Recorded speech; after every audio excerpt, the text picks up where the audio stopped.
जरा अगर इजाजत दें तो let's set up the program first कि क्या भट्टी साहब तहरीक इंसाफ की जो आप कोशिश है कि इलेक्शंस करवा लें आपको लगता है कामयाब हो जाएंगे? कितना मोमेंटम बिल्ड कर पाएगी तहरीक इंसाफ? देखिए, अगर ये कौमी असम्बली से इन्होंने रिज़ाइन कर दी है, उसके बाद सूबाई असम्बलियों से रिज़ाइन कर देते हैं, तो कोई इखलाकी या एक इखलाकियात को तो छोड़ दें, वो तो है ही कोई नहीं, लेकिन एक मंतकी तौर पे अब ये हुकूमत, ये सारा जवाज़ ख़त्म हो जाएगा असम्बली का। आप खुद ही वो अपने अंदर ही अपोजिशन लीडर, अपने अंदर ही कायदे अवान, बाकी सारा जमा तफरीक, ये सारा, और सड़कों पर आकर हुकूमत गिराना ना कल ठीक था ना आज ठीक है, ये तो ठीक है, लेकिन बाकी इनका जमहूरी हक है। और मुझे लगता है अगर ये सूबाई असम्बलियों से भी रिजाइन कर जाए। अच्छा, आपने ये जो बात की, ये बड़ी इंटरेस्टिंग बात है, क्योंकि ये बहुत से लोगों का ये मौक़िफ़ सारी राय, मैं जरा इसी चीज़ को जरा थोड़ा सा पहले, क्योंकि मेरे बहुत से सवाल हैं आज कि ये कैसे होगा, वो कैसे होगा। जो आपने इन्होंने भी कहा कि सड़कों पर आकर असम्बलियाँ गिराना ना कल ठीक था ना आज ठीक है, और यही बात धरने के दौरान पहली दफ़ा हुई कि सर कि 1 साल हुआ है, कैसे अब आप हुकूमत गिराने आ गए हैं। यही चीज़ एक तो इस मुल्क, इस असम्बली को 4 साल का कर देना चाहिए रोज़ साहब। हर चौथे साल एक वज़ीर आज़म को कुर्बानी देने के बाद भी हम नहीं समझते हैं। वहाँ पे अमेरिका में 4 साल बाद सदर आता है, ये तो कोई इतनी बड़ी बात नहीं है, लेकिन हमारे यहाँ थोड़ा सा पेशेंस लेवल भी कम है ना। मसला हर चौथे साल में, आप पिछली 3 हुकूमत देखें, चौथे साल में वज़ीर आज़म इनको 4 साल कर दें, 4 साल करते आराम से, तीसरे साल के बाद सारे चले जाएंगे इलेक्शन की तरफ, फिर 2.5 साल बाद गिर जाएंगे तीसरे साल में गिर जाएंगे फिर सारे, फिर सामने आ जाएंगे। लेकिन तीसरे साल में ये होता है कि अभी इलेक्शन ईयर है, anything could have happened. But आपको लगता है कि ये जो बात कर रहे हैं ये इस केस में भी अप्लाई करती है, और आपको लगता है कि ये हुकूमत को अब 1.5 साल पूरा करने देना चाहिए? सर, मैं तो ये उस वक्त भी हक में था, आपके प्रोग्रामों में कई दफ़ा हुई है बात, अपने वीलाग्स में भी किया है कि हुकूमत को 5 साल पूरे करने दें। इमरान खान साहब को 5 साल पूरे करने देने चाहिए थे। अपोजिशन ने तो इनको फेवर किया। जब ये हुकूमत कहती है, इमरान खान साहब कहते थे कि मेरे लिए भी बहुत बड़ी ब्लेसिंग की है, and he is absolutely right. 1 महीना पहले की हालात में जाएँ तो इमरान खान साहब और इनके वजीर जो हैं या यार दोस्त हमारे सारे, इनके लिए मुश्किल हो गया था पब्लिक में जाएँ, लोगों से बात करें। इवन टॉक शोज़ में आते हुए, अगर आते हुए आप जब बुलाते थे, मेरे ख्याल भट्टी साहब से पहले पूरा पूछ लें यार, डिफेंड करना मुश्किल हो। तो उस पे इनके लिए एक उनके लिए ब्लेसिंग है ये बहुत बड़ी, उन्होंने जो अपोजिशन ने की है। इस पे आते हैं थोड़ी सी बात जो आपने की, भट्टी साहब ने की गिराने वाली बात। आपको याद होगा 2014 के भी रेफरेंस भी दिया इन्होंने। 2014 में उस वक्त की आपकी आर्मी स्टैब्लिशमेंट पूरी आपके साथ थी, सारी इमरान खान साहब के। आप उनको आर्मी चीफ जो थे उस वक्त जनरल रहील साहब थे, वो आपने DGISI का कहा जाता है उस वक्त जो तो जनरल ज़हीरुल इस्लाम, वो आपके साथ थे। तहरुल कादरी आपके साथ थे, आपके साथ ये याद हो परवेज अली साहब थे, आपके साथ मीडिया पूरा का पूरा मीडिया था, सारा साथ था। आपने 126 दिन करके देख लिया, इसके बावजूद आप हुकूमत नहीं गिरा सके थे। आपको पोल्स के जरिए ही वापस वहाँ पर आना चाहिए, अगर आपको आना पड़ा है। सो मैं नहीं समझता, अगर मेरी राय कि इस वक्त भी खान साहब जो हैं, एक तो इनको पार्लियामेंट में रहना चाहिए था। खैर, इनकी अपनी हुकूमत है, इनके अपने फैसले हैं, जैसे करना चाहें। ये बह रहे कि हुकूमत को फोर्स नहीं कर सकेंगे, एक ही ऑप्शन होगा जिस पे नहीं जा सकेंगे, नहीं जाना चाहिए ना, जो जाएंगे कि बैलेंस करें, खुदा ना खासा आप सड़कों पर जाएं, बैलेंस करें मुल्क को। मुझे किसी ने कहा वैसे रोज साहब, मुझे मैंने कल के प्रोग्राम में बात की कि मैंने जब ये सुना किसी के इससे कि जी फिर ज़मीनी इंतखाब तो नहीं होने देंगे ना अगर हम असेंबलियाँ छोड़ के जाएंगे, तो मैंने कहा रोकेंगे कैसे? कहा जब झगड़े होंगे सड़कों के ऊपर फिर सबको पता लग जाएगा। नहीं, विच इज़ अ वेरी एक डेंजरस साइन है ये, कि अगर पहले से ये प्लान बनाया गया हो कि यार अगर ज़मीनी इलेक्शन आएगा तो ये करेंगे।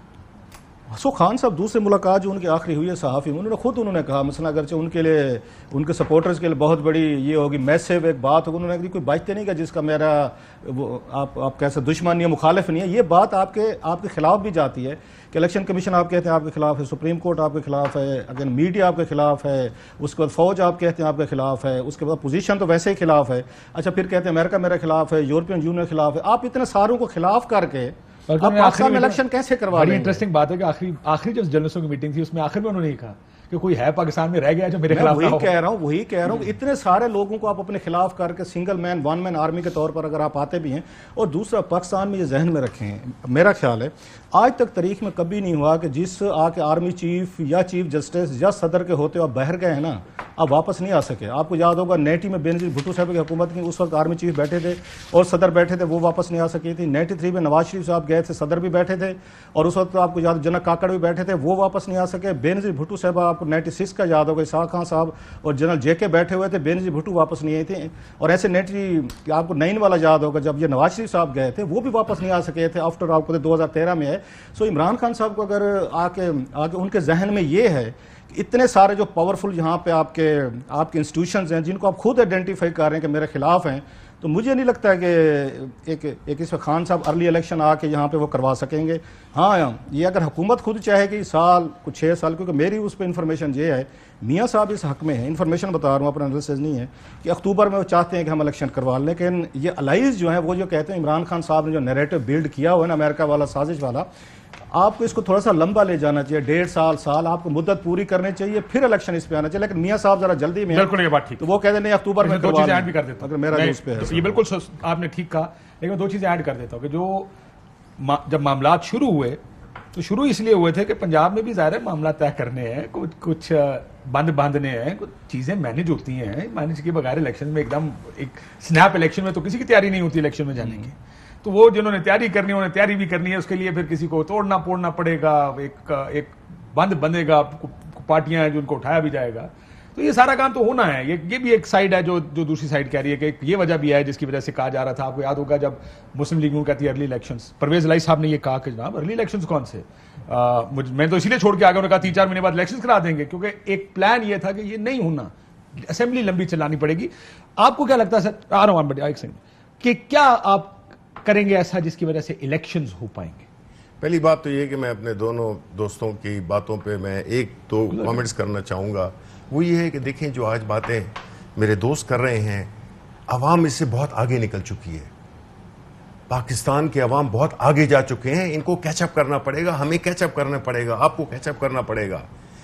जिस तरह के ये इन्होंने बताया कि मुआजी की हुकूमतें गिरी, फिर दोबारा नहीं आई, गिरी दोबारा कभी भी नहीं आई, हमने वो पहले 2 पार्टीज ही होती थी, वो पार्टनरशिप भी हम ही ने तोड़ी, इमरान खान ने तोड़ी। खैबर पख्तूनख्वा की हिस्ट्री में कभी रिपीट नहीं हुई थी, पीटीआई ने न सिर्फ रिपीट की, 2/3 मेजॉरिटी लेके आई, तो ये तो हो गई। तुम्हारी जिंदगी में कभी कामयाब, पाकिस्तान की तारीख में कभी कामयाब नहीं हो गई। ठीक है, so new things are happening. देखें, मैं काशिफ भाई ये बताता हूं कि देखें, हमें इस वक्त ये नहीं सोचना चाहिए कि हमें तज्जिया इस पे नहीं करना चाहिए कि क्या हो रहा है या क्या हुआ है, हमें ये बात करनी चाहिए कि आगे क्या होना चाहिए। मैं आपसे यही पूछ रहा हूं कि आप मैं बता रहा हूं करवाने में कामयाब हो जाएंगे इंशाल्लाह। देखिए, पहली बात तो ये है ना कि इस सारे तज्जियों में लोग अवाम को बिल्कुल डिस्कार्ड करते हैं कि जी अवाम तो कोई ऐसे बस कीड़े मकोड़े हैं जो कि उनको आप जिस वक्त भी हांग दे, जिधर भी हांग दे, वो ऐसा नहीं है। पाकिस्तान के अवाम, जिसकी कि अब 65% आबादी यंगस्टर्स पे है, वो ये अब एक्सेप्ट करने को तैयार नहीं है। इसीलिए मैं कहता हूं कि वो हमसे बहुत आगे जा चुके हैं। अहम तरीन खबरें अब एक क्लिक की दूरी पर, हर लम्हा बाखबर रहने के लिए सब्सक्राइब करें हमारा YouTube चैनल। अपने मोबाइल फोन से मुल्की और बैनुल-अक़वामी अहम खबरों तक रसाई के लिए डाउनलोड कीजिए मोबाइल ऐप। बावसूख ज़राए से मुसद्दिका खबरों, तज्जियों और तबसरों से मुस्तफीद होने के लिए विजिट कीजिए पाकिस्तान की सबसे बड़ी न्यूज वेबसाइट। ARY न्यूज पहुंचा रहा है खबरें सबसे पहले आप तक, ताकि आप रहें हर लम्हा बाखबर।